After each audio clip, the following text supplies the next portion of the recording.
Muy buenas tardes, apreciados participantes de la Cátedra de Derecho Internacional en su teoría, en su clase sobre doctorado de Derecho Internacional, para la redundancia. Vamos a dar inicio a esta actividad, la cual ya tuvimos una hace ya unos días atrás, y hoy vamos a comenzar hablando de algunas cuestiones que guardan relación con lo que es el derecho internacional. Para aquella oportunidad que tuvimos aquella actividad del derecho internacional hace como 15 días, yo les envié a ustedes un ciclo de trabajo para que dieran cumplimiento a ese tema. Entonces, yo tengo por aquí a la mano para saber sobre qué tema que estuvimos hablando. Creo que le hablé sobre el derecho internacional, hablamos sobre los tratados, hablamos sobre cuándo se origina la creación del derecho internacional, hablamos sobre una cantidad de cositas por allí. Hoy vamos a tocar algunos temas, y agradezco por favor tomar nota, porque en esta actividad vamos a tener dos clases en una. La primera actividad que vamos a tener ahorita va a hablar un poco sobre el derecho internacional y vamos a hablar sobre los elementos del derecho internacional. Y después vamos a dar otro temario que va a pasar para una segunda clase.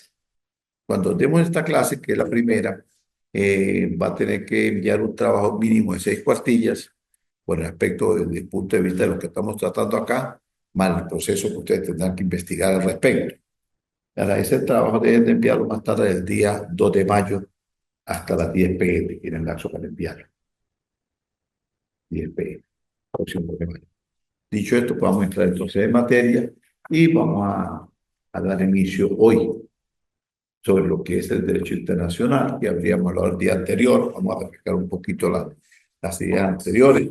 Y hablamos que el derecho internacional es un punto de relaciones entre un determinado grupo de actores que se van desarrollando en un determinado entorno en materia y que se somete a un determinado modo de regulación. Ese es el derecho internacional como tal. La estructura del sistema del derecho internacional es su dimensión material. Son los elementos materiales, principios del sistema internacional, ámbito planetario, complejo, heterogéneo, fragmentado e interdependiente. Estructura del sistema internacional, su dimensión material resalta dos grandes decisiones, que es la economía y está la política. Son las grandes potencias en el resto de todos los estados. ¿Por qué la economía? Porque a través del derecho internacional fluyen una cantidad de tratados y una cantidad de convenios bilaterales o de grupos que están compuestos a nivel internacional, cuando podemos ver el grupo de los 6, el grupo de los 9, el grupo de las Naciones Unidas, el grupo de las naciones de los países andinos, el grupo de las naciones del centro del Caribe, el grupo de las naciones africanas. Entonces son grupos que se manejan de un punto de vista compacto, buscando única y exclusivamente el desarrollo económico de las regiones y implementando políticas que van generando el entendimiento entre los entes que están comprometidos en este mundo globalizado del derecho internacional. La estructura del sistema internacional tiene que ver su dimensión material con consecuencia de la desigualdad entre los estados. Por eso, la desigualdad entre los estados tiene que tratar de verificarse que no pueda suceder en los tratados internacionales y que la hegemonía sea a nivel plano, sea normativa y sea consuetudinario. Y es un estado interesado. Hegemonía es el plano normativo convencional. Los negocios del gobierno de bienes de 1969 crearon un conjunto de normas sobre nulidades de los tratados y estados socialistas y el desarrollo. Y existen unas posiciones grandes de potencias de derecho de veto sobre la estructura principal del sistema internacional, su dimensión normativa. ¿Qué quiere decir esto? Esto simplemente podemos sacar una conclusión específica, que es la dimensión material de no existir la desigualdad, sino que exista la desigualdad entre los estados, independientemente de la gran potencia a los que son más pequeños, porque de acuerdo cada quien tiene su desarrollo y tiene sus intereses cuando se hacen los tratados y cuando se acude a ciertos elementos de derecho internacional que por supuesto están regulados por el derecho constitucional internacional. ¿Cuál es el origen del internacional? Esta es una dimensión de orden internacional, puede ser entendido como un sistema de reglas y expectativas establecidas entre los estados con el fin de regular los objetivos de supervivencia de la sociedad internacional. Particularismo. protección jurídica de los intereses del grupo de Estados que poseen unas condiciones tales como que reclamen normas de aplicación privativa para ellos. Ejemplo, Estados sin litoral. ¿Qué quiere decir eso? Se crean un conjunto de normas que van a regular los objetivos de la supervivencia de cada quien, donde tiene que existir la protección jurídica de los intereses de los grupos que están compuestos dentro de estos convenios que se hacen dentro de estos grupos y que poseen unas condiciones tales que puedan permitir la aplicación y el reclamo en su debido momento para beneficio de los que forman parte de estos grupos internacionales. De igual manera, podríamos decir cómo está conformada la comunidad internacional. La comunidad internacional se rige bajo reglas de instituciones comunes establecidas a través de los diálogos y de la independencia de los individuos y de la paz que debe ser siempre armónica entre todos los países.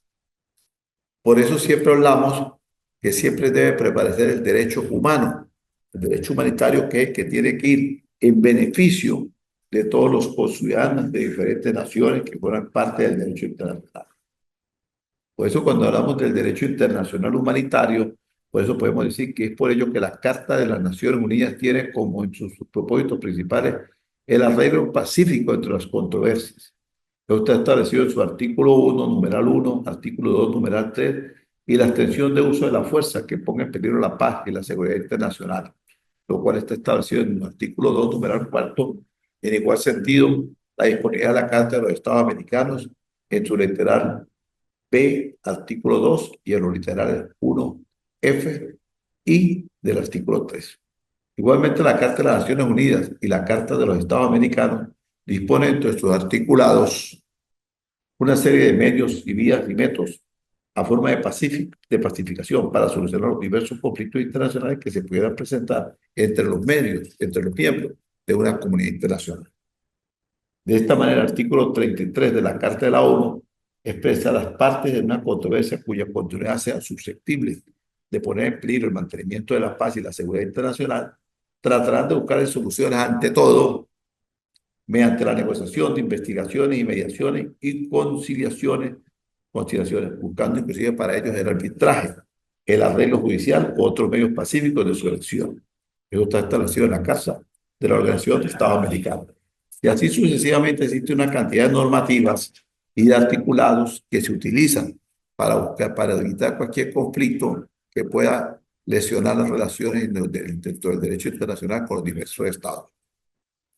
Muchas controversias internacionales son sometidas a la acción diplomática de los estados a través de la gestión de los jefes de los mismos estados, los ministros de Relaciones Exteriores, que son los que representan a nivel de Cancillería a los países del extranjero. Y estos agentes diplomáticos, sobre todo en los actuales momentos, es que la ciencia diplomática ha evolucionado y se ha influenciado por las ideas democráticas imperantes en los sistemas de gobierno de casi todos los estados del universo. Queremos decir con esto que entonces todos los estados tienen un derecho también, que es un derecho humanitario y que se regula a través de una cantidad de convenios y de articulados de diferentes cartas que luchan por el beneficio de los países a través del derecho internacional y a través de la implementación del buen derecho a aplicación del derecho humanitario. Dicho esto, vamos a retomar por lo menos lo que sucedió en las clases anteriores cuando les mandé a investigar algunas cuestiones que guardaban relación con el derecho internacional y que, por cierto, hay una tarea que aún no he evaluado porque estoy esperando la conclusión de esta para dar origen a otros temas. ¿Cuál es el orden internacional que rige el mundo en la actualidad? ¿Y cuáles son los principios de factores que se definen en el orden económico? Estas dos preguntas que estoy haciendo acá, ¿cuál es el orden internacional? ¿Y cuáles son los principios de factores que definen el orden económico internacional? Por favor, tomar nota para que ustedes las puedan desarrollar en el trabajo que van a enviar correspondiente a esta segunda actividad. Yo, sin embargo, le voy a adelantar algo. El nuevo orden económico internacional, que se caracteriza por una presencia a nivel general de las transnacionales, la crisis ecológica mundial, la revolución informática, nuevas divisiones internacionales del trabajo y una nueva forma que rigen las economías. ¿Y cómo surge el orden económico internacional? El orden económico internacional surge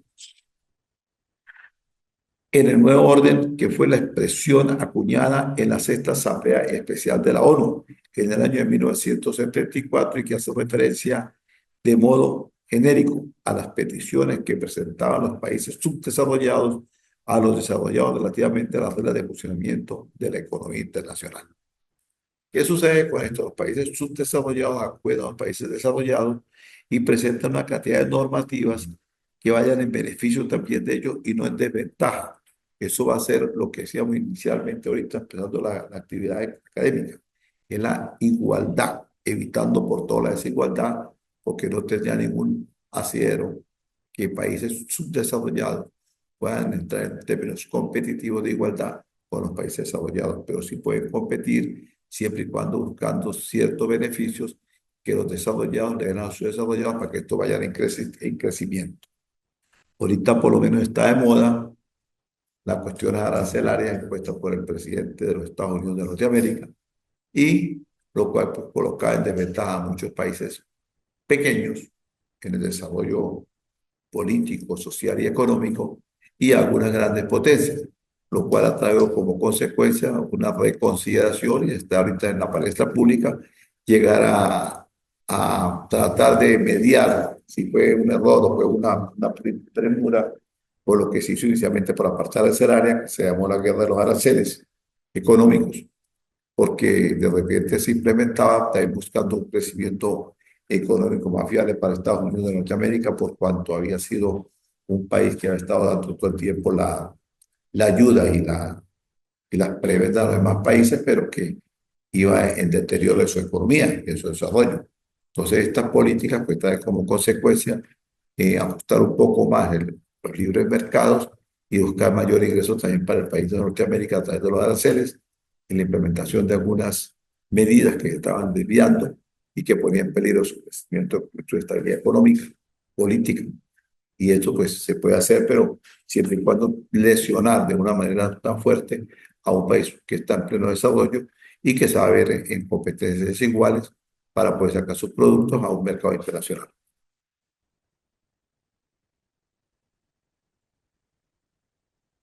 La precursora de las Naciones Unidas fue la Sociedad de las Naciones, concebida durante la Primera Guerra Mundial, y la Sociedad de las Naciones se estableció en el año de 1919 en virtud del Tratado de Versace, Versace para promover la cooperación internacional y lograr la paz y la seguridad de las naciones. Estos tratados pues siguen vigentes, aunque vemos muy común hoy en día que pareciera que esos tratados son de letra muerta, porque vemos sí una cantidad de cuestiones de esta desigualdad del derecho humanitario, donde vemos muchas veces acciones, si se quiere, que vulneran todo este tipo de tratados y que generan unos enfrentamientos bélicos que van en detrimento de la humanidad, de ese sector donde existen, tienen la desgracia de algunas personas estar habitando y que ponen en peligro su vida y una cantidad de muertos que suceden por estos enfrentamientos, algunos de ideologías políticas o de creencias que van en detrimento de lo que es la parte social y humana del ser de las personas. ¿Qué se entiende por orden mundial? Porque todos estos tratados se regulan. El derecho internacional es un orden mundial que tiene para que pueda funcionar a la mayor posibilidad del desarrollo de todas las naciones. Y el concepto del orden mundial resume el sistema de reglas formales e informales que imparten cierta conformidad legal y predictibilidad a las internacionales nacionales y transnacionales que se producen en ausencia del marco político y de la inequívoca autoridad que hasta ahora ha caracterizado al Estado Nacional Soberano. Entonces, ¿qué pasa? La inequívoca autoridad, por la parte autoritaria por determinado Estado, si se quiere, equívoco, va en perjuicio de aquellos estados que buscan también desarrollarse a través de ciertos convenios, a través de ciertos tratados, ciertas estipulaciones que existen a través de unos grupos económicos mundiales y que pueden querer pertenecer a ellos, por lo menos para nuestro sector, vemos lo que es Mercosur. Entonces, existen algunos países como ahora Mercosur de su inicio y otros que están yendo como observadores, pero que quieren también penetrar en ese mercado, pero por cuestiones de índoles, si se quiere, gubernamentales, por sus funciones que ejercen determinados gobiernos, pues no les permiten penetrar con esos convenios, porque de repente no cumplen determinadas cuestiones y ante eso pues se toma en cuenta mucho la violación de determinados momentos de derechos humanos. El derecho humano, como lo establece el derecho internacional humanitario, es una bandera para poder seguir avanzando y estar presente, porque todos los tratados, todos los convenios, todas las agrupaciones internacionales que se forman para desarrollarse política, social y económicamente, siempre lo hacen en la premisa buscando que se restablezca primero que todo los derechos humanos en beneficio de las personas que cohabitan en cualquier estado y que tienen que ser objeto y protección del mismo Estado que lo gobierna sobre sus derechos humanos y los cuales están establecidos como norma constitucional dentro de la Constitución interna de cada país y que a su vez, al salir ya a través de las fronteras internacionales, se regula por el derecho internacional constitucional. Sí, esa sí es la cuestión.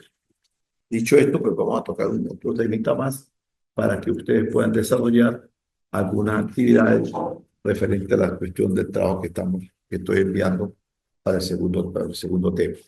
Lo repito, las preguntas que quedan en el aire es sobre cuál es el orden internacional que rige el mundo del derecho internacional en la actualidad, el nuevo orden económico internacional, cómo se caracteriza y cómo surge el orden económico internacional y sobre qué tratado funciona el mismo.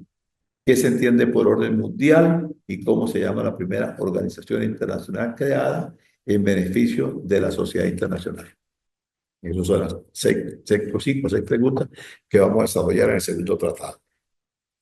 Entonces, dicho esto, pues espero que ese trabajo sea enviado el día 2 de mayo, más tardar hasta las 10 de la noche, tienen mucho para hacer. Ahorita dicho esto, pues les deseo el mayor de los éxitos. Estas clases, pues son, estas charlas, estos conversatorios, se trata solamente de ceñir en determinados temarios para que ustedes puedan ir desarrollándolas y tener algunas funciones sobre lo que viene siendo el derecho internacional. Tengo también otras preguntas más que me gustaría compartirlas con ustedes para que ustedes las puedan desarrollar para este segundo tema. La otra sería, ¿qué es la capacidad internacional? ¿Quiénes son los sujetos del derecho internacional? Les puedo adelantar que los sujetos del derecho internacional son los estados, las organizaciones internacionales, la comunidad beligerante, los movimientos de liberación nacional, el individuo como persona física y como sujeto pasivo del derecho internacional. Estos son los sujetos del derecho. Pero entonces usted va a hacer una exposición dándole un concepto de cada elemento del derecho y profundizando un poco más en el tema. Vamos a hablar también sobre la personalidad jurídica. La personalidad jurídica puede ser observada desde dos perspectivas en sentido amplio, los sujetos de derecho internacional y de igual manera las obligaciones para la comunidad internacional dentro de un orden jurídico. Hay un tema que está ahorita en boga por la muerte del Papa Francisco, y es que dentro del derecho internacional existe una personalidad internacional y que es la personalidad internacional del Papa. Miren, el despliegue del papado constituye algo asombroso a través del desarrollo económico, político, militar, legal, cultural, espiritual, y forma parte de la historia europea y de la occidental. Sus orígenes fueron humildes y oscuros. Nadie puede señalar el momento en que surgió, ni en el día en que iba bien entrado el siglo II. Empezó a regir en Roma un obispo monárquico que se sintió responsable de la iglesia o conjuntamente de la iglesia de la capital, extendió su influjo del imperio. Nace en el siglo II. Y tampoco sabemos el momento en que entre el siglo III y el siglo IV se presentó como heredero de Pedro y consiguió la autoridad para casi ejercer imperialmente sobre la gran parte de la cristianidad. Pero el papado surge y rige los destinos de Europa occidental desde el siglo VI al siglo XV, conservando hasta ahora gran influencia, como vivimos en los funerales del Papa Juan Pablo II y como vemos en la preparación de los conclaves. Por eso es bueno recordar su origen, partiendo de las dosis de los 12 apóstoles, con Pedro y de la antigua iglesia de Roma.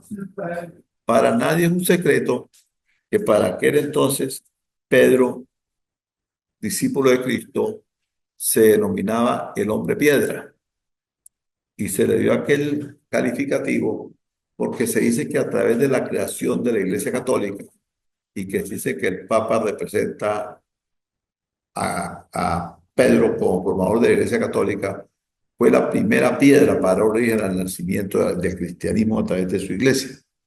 Y así como comienza a funcionar la vida del papado. Entonces, como es esta pregunta, ustedes van a desarrollar para este segundo tema de clase de Derecho Internacional todo lo que puedan avanzar sobre personalidad internacional del papado a través del siglo II, de su nacimiento como iglesia católica, cristiana, católica y romana, hasta el día de hoy. Dicho esto, pues les deseo los mejores de los éxitos y que tengan muy buenas tardes.